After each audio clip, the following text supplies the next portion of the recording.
easy, cheesy, comfort food deliciousness made right in your Instant Pot. Hi, I'm Nancy Lynn from Confessions of a Fit Foodie, and today we're gonna make this super delicious, super quick baked ziti recipe and a homemade chicken sausage that you could put together using just the ingredients you have in your house. And all of this will happen in under 30 minutes.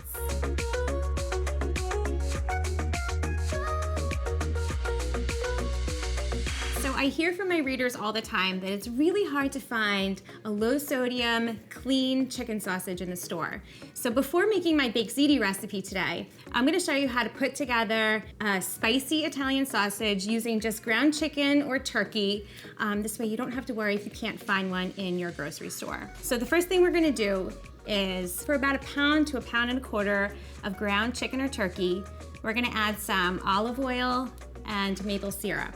I have a teaspoon of parsley in here, a 1/2 teaspoon of basil, and a 1/2 teaspoon of oregano. And then we're gonna add some, because this is a spicy chicken sausage, we have crushed red pepper, some paprika, some onion, and some salt. If you are nervous about the spice, don't put the crushed red pepper in. You could leave that out, and then you could always season your dish later to include the crushed red pepper. And then if you want a sweet sausage, this recipe works exactly the same, just without those crushed red pepper flakes. Sausage always has fennel seeds, so we're just gonna put a 1/2 teaspoon of fennel seeds in our mix. Again, if you don't have fennel, because it's not something maybe you cook with, you can make this and just not include it, but then grab it next time because it really does make this taste like an authentic Italian sausage. So before I mix this, one more ingredient really quick, fresh garlic. We're gonna use a tablespoon of fresh garlic. And just a little tip, I always tell my readers, if you have your cutting board out, don't just chop what you need for the dish that you're making, chop a whole bunch of things. Look at your week, look at the recipes that you're making, chop up some extras, and then store them in mason jars. So this is garlic that I have that I'm gonna be using all week long. So before I mix up this chicken sausage, I just wanna set my Instant Pot to saute. We're gonna use that saute function to cook the chicken sausage and also to make the beginning of our baked ziti before we put it under pressure. And you always wanna set your Instant Pot to saute so it has a little bit of time to heat up. So it defaults to 30 minutes. We're not sauteing this for 30 minutes. In fact, we don't even have to fully cook the sausage. It'll happen when we're making the pasta. So right now the Instant Pot says on. That's great, but you don't wanna start sauteing yet. It's not hot enough. And a lot of times when people say that there's some stuff stuck at the bottom of their recipe when they're using the saute function, it's because we haven't waited it out. We really want it to stay hot before we start sauteing. So we'll be patient. This will start to preheat. I'm gonna mix up my sausage. So you can use a spoon if you're weirded out by raw chicken, but I'm just gonna go in, quickly give this a quick mix. It's not so bad. And we're just gonna let it sit. And if you have some time, this is something that you can prep ahead. Okay, hear that sizzle? Nice and preheated. And you could really see my food is not sticking to the bottom. It's perfectly preheated and ready to go. So if you're having that issue, that's my tip. Make sure your Instant Pot is really hot before you begin to saute. So we're just gonna let this cook almost all the way. It doesn't need to be perfect, but you do wanna have it almost all the way cooked because the cook time for the whole baked ziti recipe is only 3 minutes. So now let's get started building our pasta. So the next step, you'd wanna deglaze your pot. And that just means to add a little bit of water into your Instant Pot while it's hot.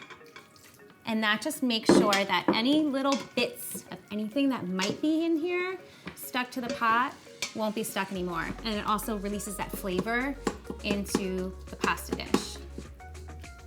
Okay, we're gonna add in our onions. This is a 1/2 onion chopped. Once you start smelling them, then you know you're good. Those of you that have gotten the burn message on your Instant Pot when you're making things with pasta and sauces, that deglaze step is like one of the steps that you need to take to make sure that you don't get that burn message. So again, deglaze the pot, add in your veggies. So onions look good. We're gonna add in some olive oil and then some garlic. I think about 3 cloves worth. And again, just give it a minute to cook. So when I was developing this recipe, it's really good with jarred sauce as well, but I don't always have a jar of sauce. I don't always have the time to make a pot of sauce. So we're using just crushed tomatoes. And again, this is because I want this to be pantry friendly for you. So we're just gonna give our crushed tomatoes like a little zip by adding some oregano and fresh basil, but if you don't have fresh basil, you could use your dried. Just kind of like stir that up a little. So this is gonna taste like a homemade sauce that's been simmering for hours. But again, the cook time's just 3 minutes and it's just a can of sauce from your pantry. It also makes this really a budget-friendly recipe. Okay, next it's time to add the pasta. So we're using gluten-free chickpea noodles for this, but you could use whatever pasta you have in your pantry. We're a gluten-free family and we typically use gluten-free brown rice pasta, corn or quinoa pasta, or like I said, chickpea pasta. And another key is when you add pasta to an Instant Pot recipe, you don't want to do a lot of mixing. So while I've been mixing this whole time, we're gonna stop that. Otherwise, your pasta is gonna get stuck on the bottom of your pot. And then there's like a little tomato issue that we'll talk about in a second. So my pasta is gonna go right over the meat. And I just double check there's nothing stuck on my pot at all. Just kind of gently spread your pasta in a nice even layer. Okay, now we're just gonna layer these tomatoes right on top. And again, you're not gonna stir this. Tomatoes can trigger that burn notice we talked about. Something with the acid in the tomatoes. If it's down close to the bottom of the pot, you're gonna run into issues. So we're gonna layer, again, the meat and veggies, pasta, and then the tomatoes on top. And I'm just gonna quickly make sure that all of my pasta's covered. And now it's time to cook. So we're gonna change it from saute to manual. And this only needs 3 minutes of cook time. I'm just using the manual high pressure setting. I'm gonna make sure, yep, my lid is set to sealing, and now I can just walk away and let the Instant Pot do the rest. Okay, so that magic sound means that my Instant Pot is done cooking, and we're gonna do a quick release for this. And for all of you that have just got your new Instant Pot, this is a really easy recipe to make. And if you're scared of this part, I'm just gonna show you. To now release the pressure, a quick release, meaning we're gonna do it ourselves. I mean, if you're really scared, you could get a little spoon, but I just grab an oven mitt, turn it to venting, and that's it. You could grab, if you're worried, you could grab a kitchen towel and do a little shield action here, but you're good. Okay, so that wasn't so bad, right? It's just about finishing. You'll know when the pin drops and it completely stops releasing any steam that it's safe to open your Instant Pot. And just a note, if you don't have a kitchen island, there it is. If you don't have a kitchen island, if you're working on your countertops, just make sure your Instant Pot is not directly underneath your cabinets when the steam releases. And again, otherwise, you're not standing over it. Have your kitchen towel there. This is a really safe machine. The magic pot. Okay, so now we're gonna open this up and we're gonna give everything a little stir. So sometimes when you make pasta in the Instant Pot, it's not completely done when you're finished with your cook time. And I'm giving this a stir, and I would say that this is like 90% done, but I prefer an al dente pasta, and I would much rather this not be totally done than overcooked. So in my cook times, I generally allow for like a little bit of wiggle room, but I err on the side of caution, which is to undercook rather than overcook your pasta. And the reason is, if it's slightly undercooked, all you need to do is put your lid back on, walk away for a few minutes, and the pasta is gonna keep cooking. So instead of you having an overcooked mushy mess, we're just gonna err on the side of caution and do these like really quick cook times. And this recipe, you actually need to let it sit for a little bit. So again, doing it any more than the 3 minutes would be overkill. Okay, so now this recipe, like I said, is secretly healthy because we're gonna throw in some spinach. The spinach is gonna cook down, and wilt.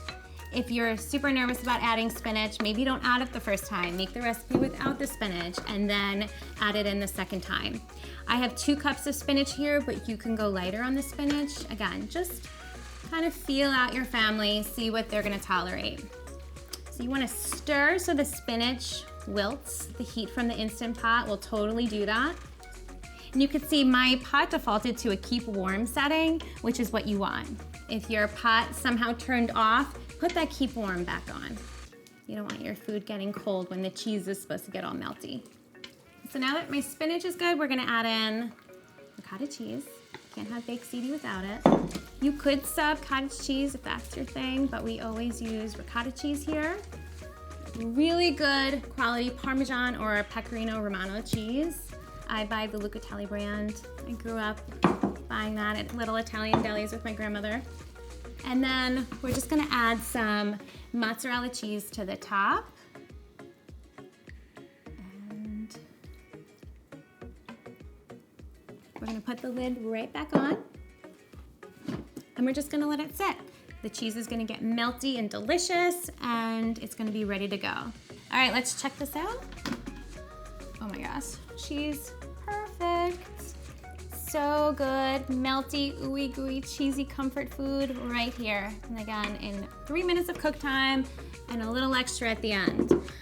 So again, I'm calling this baked ziti, and I recognize that we're not baking it, we're pressure cooking it. If you need that crispy topping, you have a couple options. You can, before adding the cheese, transfer everything to a baking dish and then put your cheese on top, broil away, and you'll get that nice crisp topping. If you have a Ninja Foodie, this is an awesome recipe for the foodie. You would just pop on that Ninja Foodie crisp lid top and give it a couple minutes under broil. If your Instant Pot has either the Instant Pot brand or the Melty brand air fryer lid, again, throw it on there. You can get some crispy cheese, but honestly, nobody in my house is complaining about this. So good. So we've got lean protein, tons of hidden veggies, some high protein, gluten-free noodles, and again, ready in under 30 minutes. How good does that look? Let's see, give it a little taste. I always throw some extra Parmesan cheese on because I'm a little extra that way. So good. Honestly, all the flavors of my grandmother's Sunday dinner, but made in just a fraction of the time. If you like this video, like it, subscribe to my channel, and then head to Confessions of a Fit Foodie for more healthy recipes. Thanks for watching.